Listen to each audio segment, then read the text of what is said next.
Well, Happy New Year. It's 2021. Been off the air for a couple of weeks. I've been lucky enough to slip across to Moreton Island and on the stunning, Moreton Bay. I'm lucky enough to be living up here in Queensland, and it's the home of our watch brand Adina.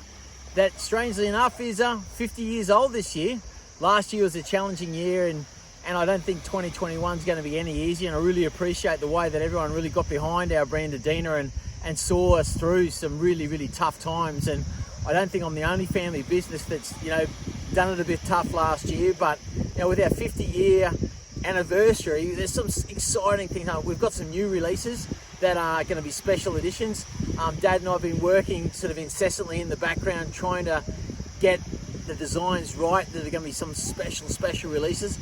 We've also we've secured the timing rights for the Brisbane to Gladstone yacht race, which is super exciting times for us. So we've got that for the next three years, building towards the 75th anniversary of the Brisbane to Gladstone.